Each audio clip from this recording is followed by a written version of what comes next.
Por ejemplo, ¿existe jurisprudencia que haya marcado ciertos criterios en relación de contratos de alquileres e intervención estatal? ¿O No. A veces, y esto lo decía el profesor de Trasceñiz, las intenciones de modificación tienen muchas veces detrás una pereza interpretativa. Si un problema se puede solucionar a partir de un ejercicio de interpretación, quizás ese puede ser el camino primigenio antes de evaluar una eventual modificación normativa. Si, por ejemplo, hay un cambio en la remuneración mínima y tal, nadie discute que ese cambio vaya a modificar un contrato que ya está vigente. Cojo el ejemplo que usted acaba de mencionar, ¿no? El aumento del sueldo básico. En muchas ocasiones el aumento del sueldo básico no responde a una motivación razonable. Es un decreto al plumazo y de pronto el sueldo mínimo aumenta. ¿Cuál es la motivación razonable en ese caso para modificar un contrato? La pregunta es súper importante. Contrato a alguien y le pongo una cláusula en el contrato indicando que si aumenta el sueldo mínimo no lo voy a aumentar. Esa es parte de la discusión y ese es el ejemplo que se utilizaba para quienes decían, oye, esto no se puede hacer porque de por medio se encuentra un interés público, se encuentra una norma imperativa, entonces no puedes pactar en contra de normas imperativas.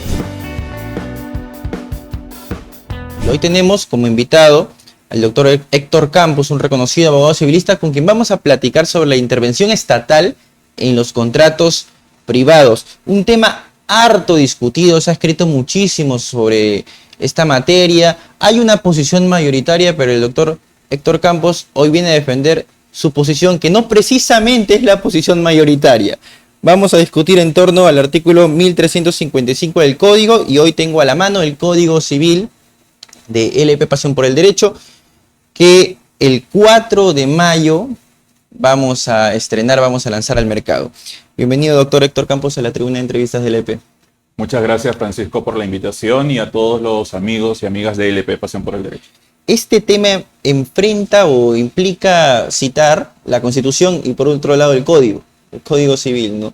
El artículo 1355 y también el artículo 62 de la Constitución Política del Perú. De manera muy breve y para introducir a nuestra audiencia al tema, ¿podría explicarnos este dilema jurídico? Si uno revisa el artículo 1355 del Código Civil, que es el Código Civil de 1984, correcto, se faculta para que el legislador pueda establecer disposiciones respecto de contratos ya en vigor, siempre y cuando medien intereses de orden público, ético, una trascendencia social.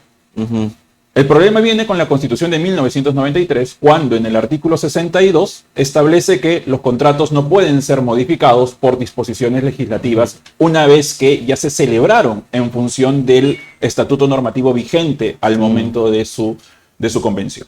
Entonces, a partir de esa, digamos, doble disposición normativa, se ha generado un conflicto. Hay quienes dicen, por ejemplo, que el artículo 62 derogó el artículo 1355, porque claro, la norma con rango de ley te dice se puede modificar y la Constitución te dice no se puede modificar, y hay quienes plantean una posición completamente distinta. ¿Y hay quienes sostienen que es inconstitucional? Sí, correcto. O sea, hay quienes sostienen inclusive que la posibilidad de que no se pueda modificar un contrato que esté en el artículo 62 es en sí misma inconstitucional. Entonces, las posiciones son muy variadas con relación a esta problemática. Claro, para que se entienda, quienes sostienen eso, imagino yo, aducen de que no hay zonas exentas de control constitucional. Correcto. Todo se puede someter a un control constitucional, incluso los contratos privados. Correcto. ¿No? Y hay una posición, no sé si es la suya, ya nos explicará usted a detalle a lo largo de esta conversación, que indican, para que quede claro en la audiencia, de que los contratos privados sí podrían eventualmente tener una intromisión, el Estado podría intrometerse en los contratos privados. Correcto. O sea, digamos, podríamos tener tres grandes grupos. Quienes dicen sí se puede modificar siempre, cada vez que hay un interés público. Quienes dicen no se puede modificar porque prime la Constitución. Y entre esas dos hay un amplio abanico de posibilidades, ¿no?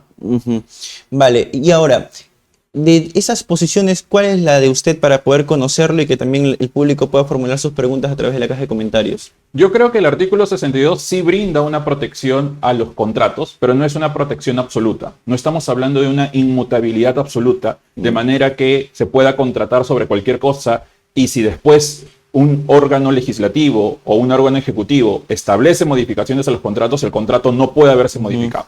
Yo creo que sí tienen que haber excepciones, precisamente tomando en consideración que el artículo 62 forma parte del régimen económico de la Constitución. Correcto. Y el régimen económico de la Constitución no privilegia a un derecho respecto del otro, busca un balance. ¿Excepciones como cuál? Por ejemplo, ¿Cómo qué excepciones? por ejemplo, todo lo que hemos visto ahora último, a partir de, no ahora último, ya con relación a la pandemia, donde de por medio están valores que van más allá de simples intereses privados, donde hay intereses públicos como puede ser infraestructura, salud, medio ambiente, pues quizás en esos casos el Estado sí tiene la posibilidad de modificar los reglamentos contractuales que se han establecido previamente. ¿Podríamos llevar eso a un ejemplo práctico? Sí, por ejemplo, se discutía durante la vigencia de la pandemia el deber o no de que se tenga que continuar con el pago de los peajes precisamente durante la vigencia de la pandemia. Y el legislativo sacó una norma diciendo no se pagan peajes, no se pagan indemnizaciones a favor de las empresas por no cobrar peajes. Y esa intromisión contractual fue discutida en el Tribunal Constitucional para saber si es que se podía modificar los contratos de concesión en función de ese tipo de normativa. Y lo que hizo el Tribunal Constitucional no fue, el contrato no se toca y por lo tanto no tengo que ingresar a analizar las motivaciones detrás de la modificación legislativa. Lo que hizo el Tribunal Constitucional fue decir, vamos a ver por qué es que se quiere buscar modificar los contratos. Y en función a que no encontró una razón legítima detrás de esa modificación de los contratos, es que dijo, esta modificación no va. Pero creo que aquí está el detalle y este es el punto central. No es el análisis tan sencillo como, salió una norma y la norma no puede modificar. No, salió una norma, tengo que ver qué intereses protege esa norma y si esos intereses son públicos, hay un fin legítimo detrás, hay una razonabilidad detrás de esa intervención legislativa, el contrato se podría modificar. Esa es mi posición y creo yo que sin decirlo expresamente el Tribunal Constitucional la plantea desde el mismo punto de vista. Porque, reitero, la metodología del Tribunal Constitucional fue preguntarse por cuáles fueron los motivos detrás de esa modificación. Y al no encontrar un motivo legítimo, lo rechaza. Pero es por eso, porque no encuentra un motivo legítimo. Y cuando aparentemente ambos motivos o los argumentos de ambas partes son razonables, en ese caso, ¿qué? ¿Habría que hacer un ejercicio de ponderación? Sí, sin duda. De hecho, el artículo 62 brinda una protección que no la da el Código Civil. Y es la protección de que si se va a modificar algún reglamento contractual, al ser la autonomía de los particulares, al ser la libertad contractual un derecho fundamental, las restricciones de ese derecho fundamental tienen que pasar por el clásico identificación de un fin legítimo, que la medida sea adecuada, sea necesaria, que haya una limitación proporcional en sentido estricto. No es cualquier limitación estatal la que puede afectar el contenido del contrato. Es una afectación que tiene que pasar por un filtro mínimo de constitucionalidad. Esa sí es una incidencia directa del artículo 62 de la Constitución en la protección de los reglamentos contractuales. ¿Hay quienes sostienen que el código tendría que ser modificado para evitar esa aparente contradicción? Sí, a ver, es una pereza interpretativa.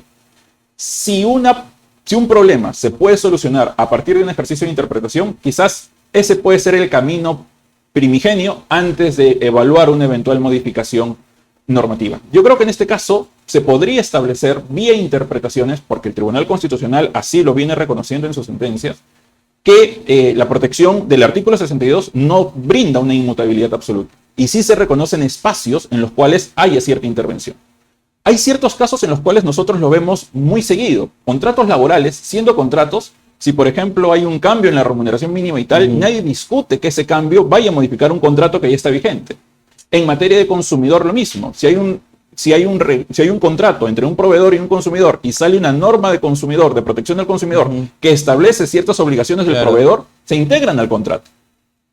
Parece más bien que el artículo 62, razonado en abstracto, se deslinda de la realidad práctica. Y en la práctica vemos que sí es posible que el Estado intervenga ciertos tipos de contratos siempre y cuando haya una motivación legítima y la restricción sea constitucionalmente relevante. Pero cojo el ejemplo que usted acaba de mencionar, ¿no? El aumento del sueldo básico.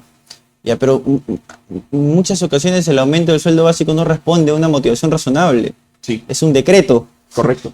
Un decreto al plumazo y de pronto el sueldo mínimo aumenta. ¿Cuál es la motivación razonable en ese caso para modificar un contrato? Yo creo que privado? La pregunta es súper importante porque hay que distinguir cuando el contrato únicamente regula intereses de carácter privado y cuando el contrato regula algún tipo de prestación que conlleve la protección de un interés público.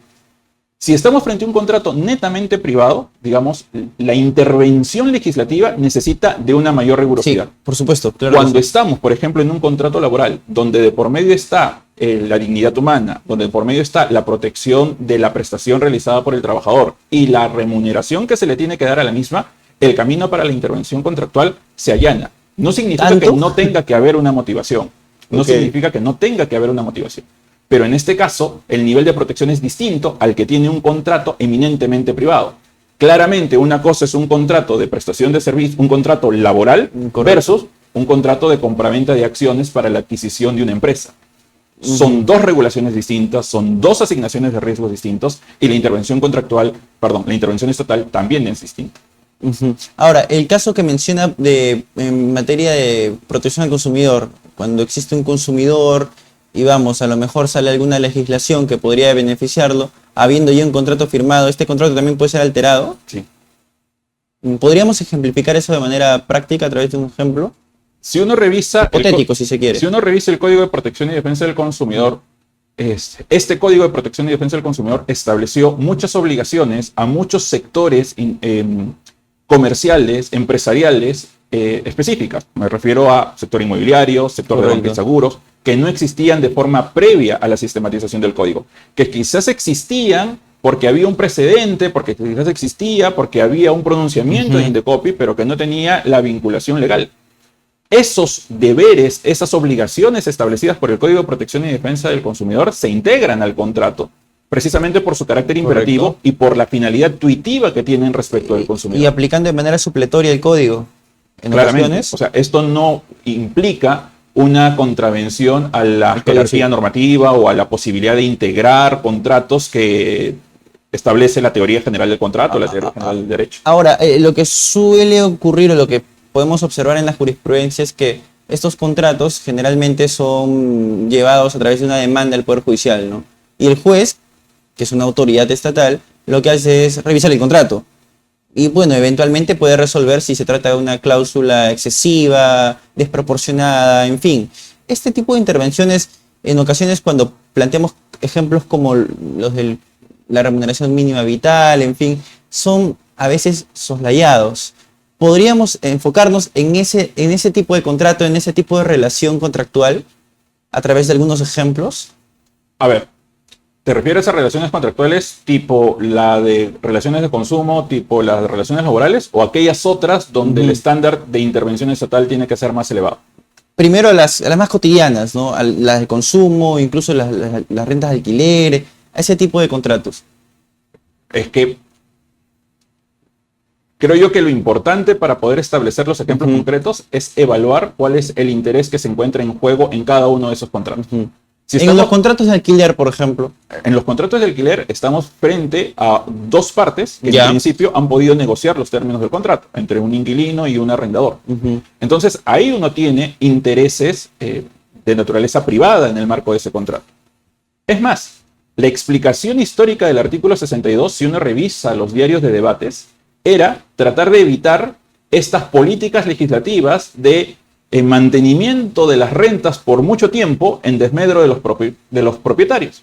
Entonces, una de las justificaciones que se dio para el artículo 62 es el Estado no puede estar congelando los precios de las rentas, no puede estar congelando las mercedes conductivas, las rentas, por un periodo determinado de tiempo. Entonces, se buscó frente a ese carácter intervencionista del Estado, desde una política mucho más liberal, decir, los contratos no se tocan. Y de hecho, el ejemplo de la contratación en alquileres es muy relevante porque fue el caballito de batalla que se utilizó para justificar que los contratos no deban ser modificados. Ahora, por ejemplo, ¿existe jurisprudencia que haya marcado ciertos criterios en relación de contratos de alquileres e intervención estatal? ¿O no? La mayoría por ejemplo, en época de pandemia se estableció esto, o se hizo un análisis mucho más profundo de esto. La mayoría de esos escenarios donde había un alquiler se solucionaba a través de una renegociación. Cuando no ha habido una posibilidad de llegar a un acuerdo, se activa la vía judicial o la vía arbitral sobre el particular, pero no contamos con una casación o con un acuerdo plenario, con un pleno jurisdiccional que haya establecido ciertos parámetros objetivos, claros, esquematizados, para fijar si es que es viable o no es viable la intervención contractual en casos donde esté de por medio la protección de un interés público. En todo caso, esas salidas, de acuerdo a su opinión, y si lo leo bien, son más saludables que acudir a un juez. Definitivamente. Porque estás excluyendo la posibilidad de que una autoridad estatal intervenga en un contrato. Sí. De hecho, creo que esa sería la segunda gran característica del artículo 62. No solamente dota de una presunción de inmutabilidad, si se quiere, respecto de los pactos contractuales, sino que te dice, si es que hay algún conflicto derivado con relación al contrato, ese conflicto se soluciona o en la vía judicial o en la vía arbitral si es que está pactada en el contrato. Entonces, eso es central para que uno que va a litigar ese tipo de conflictos tenga las herramientas necesarias para diseñar una estrategia y decir, mira, en este caso, mejor lo cierro y llego a una negociación y arribo a una transacción, o en este caso, me voy a un litigio y espero y juego con el tiempo de litigio para poder obtener una respuesta. Vale, está bien. Los invitamos a todos nuestros amigos que siguen la transmisión de que puedan consignar sus preguntas en la caja de comentarios y compartir, por supuesto, esta transmisión, para que de esa manera podamos trasladarle al doctor Héctor Campos todas sus inquietudes. Nos pregunta, doctor, en la caja de comentarios, por ejemplo, José García nos pregunta, doctor, ¿y existe algún criterio emitido en pandemia que pueda denominarse jurisprudencia sobre las intervenciones en los contratos de arrendamiento que fueron incumplidos por una situación de emergencia sanitaria? A nivel de parámetro judicial, no, porque como repito, muchos de estos contratos o muchas de estos incumplimientos contractuales se solucionaron en la práctica por negociaciones. Por lo menos en mi experiencia, si queremos ver un porcentaje de casos, del 100%, el 80% se cerraron en transacciones. Porque precisamente en ese momento, recurrir al litigio podría ser mucho más contraproducente para los intereses tanto del inquilino como del arrendatario.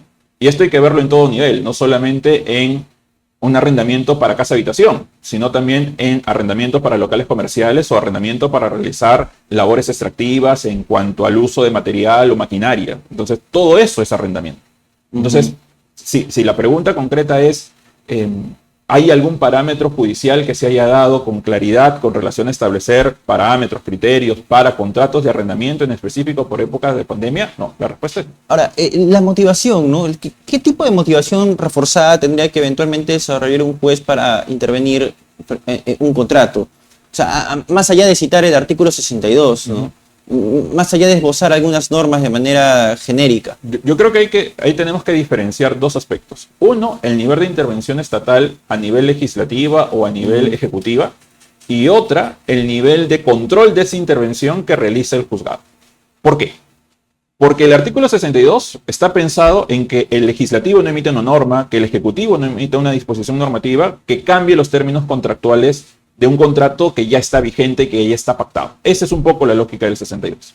Pero evidentemente frente a eso, la parte que se va a ver perjudicada va a querer cuestionar la legitimidad de esa intervención.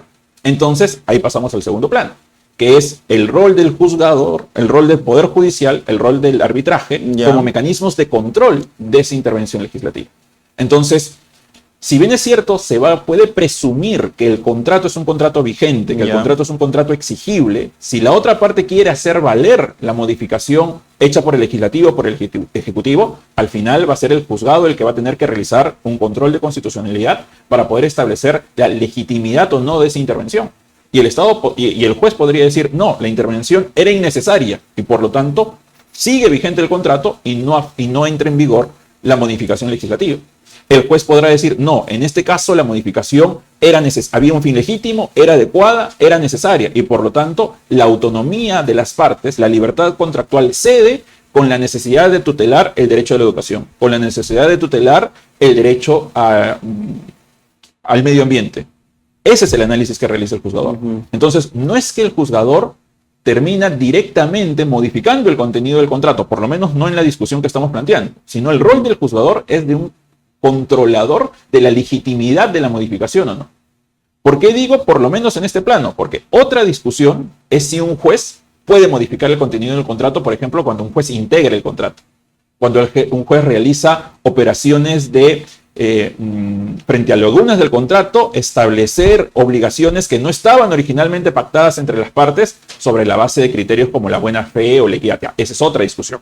La discusión en la que estamos planteando ahorita en la conversación es el legislativo y el ejecutivo que modifica y el poder judicial o el arbitraje que controla. ¿Y esa discusión está dentro de los alcances del 62? Sí. Esa otra discusión.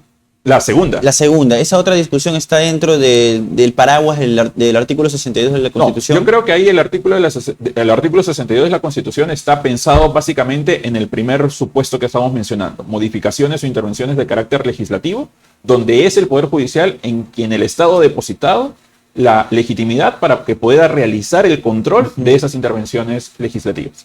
Lo otro forma parte ya de, digamos, la teoría general del contrato y ver los límites de la integración.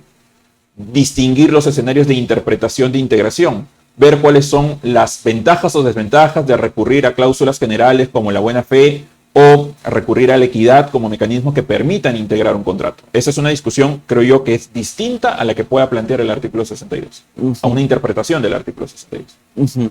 Ahora, las lecciones de pandemia. En pandemia, se generó un clima de anormalidad normativa, fue una situación sui generis.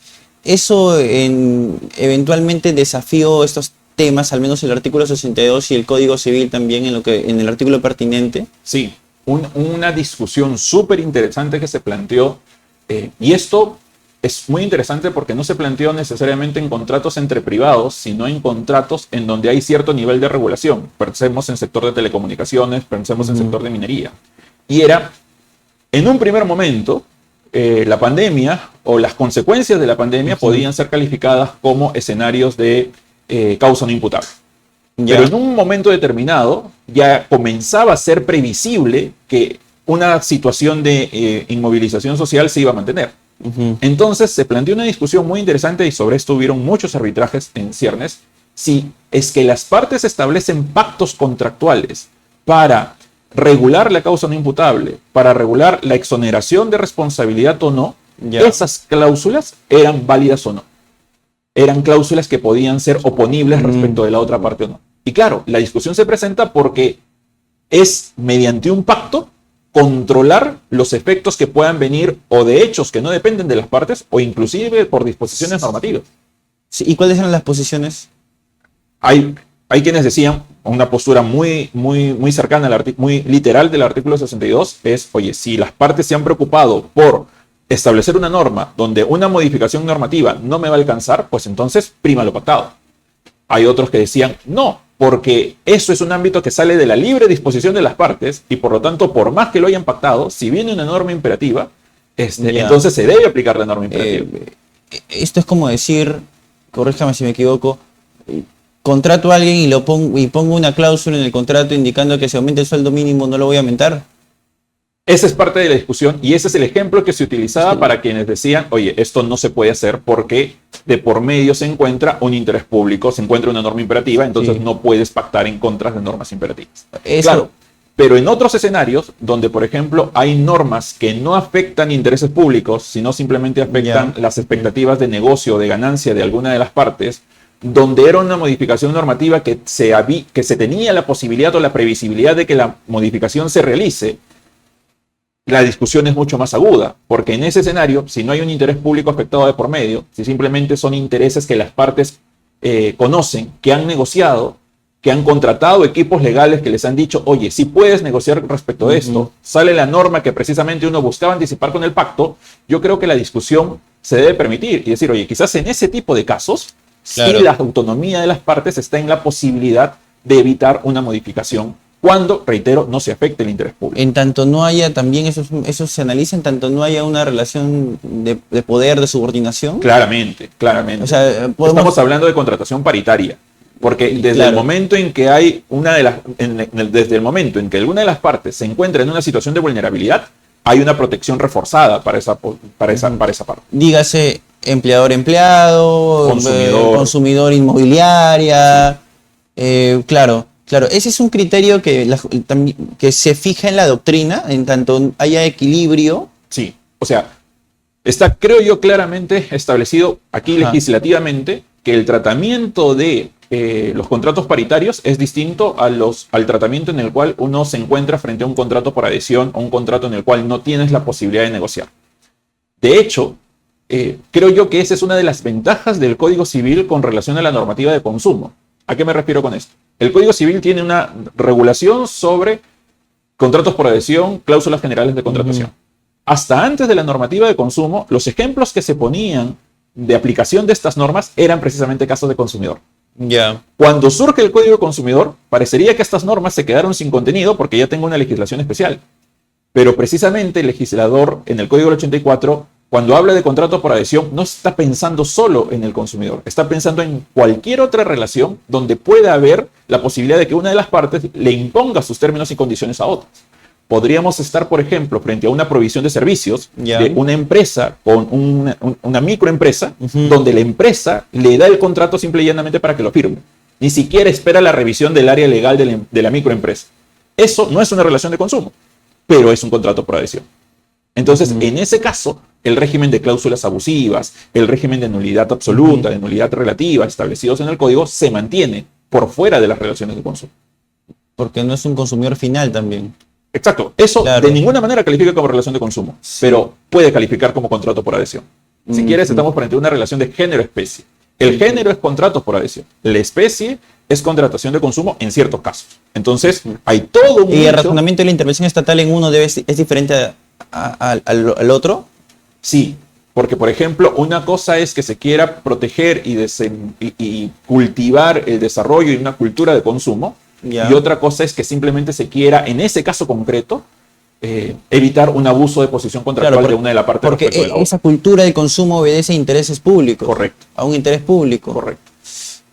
Bueno, un jus moralista le diría, caramba, pero yo podría eventualmente esbozar principios, interés público, y a lo mejor tengo otro nivel de intervención en el primer ejemplo que menciona, ¿no? Claro. No necesariamente en el tema del interés público, de la cultura de consumo, etcétera, sino también en el ejemplo A.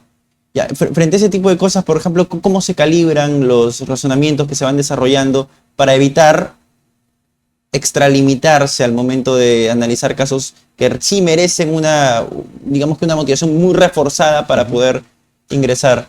Yo particularmente creo que en ese caso hay que buscar un balance, porque la pregunta parte de una premisa interesante y es un jus moralista, pero no hay que olvidar que en el derecho hay un equilibrio, tiene que haber un equilibrio entre la regla establecida por el ordenamiento y el valor detrás de esa regla.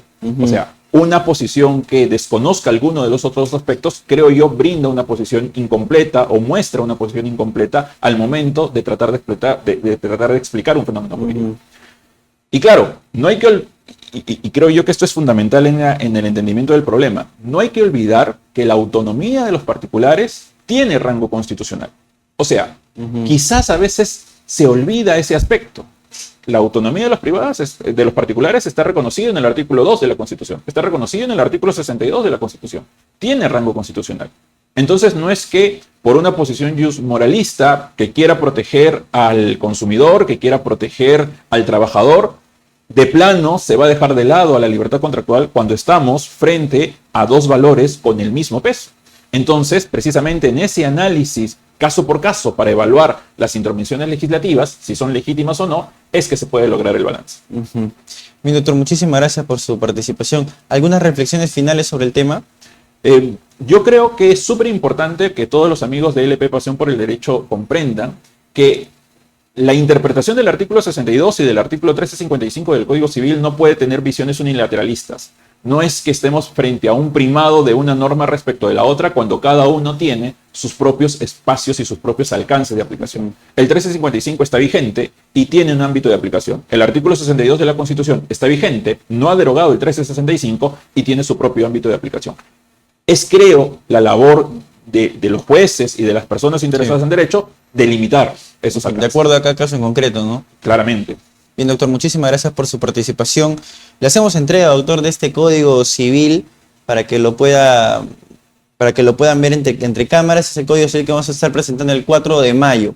Okay. Es el Código Civil de LP, Pasión por el Derecho.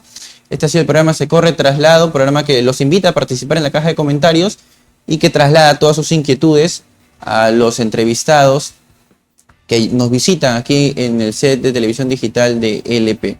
Me despido de todos ustedes, queridos amigos, permiso.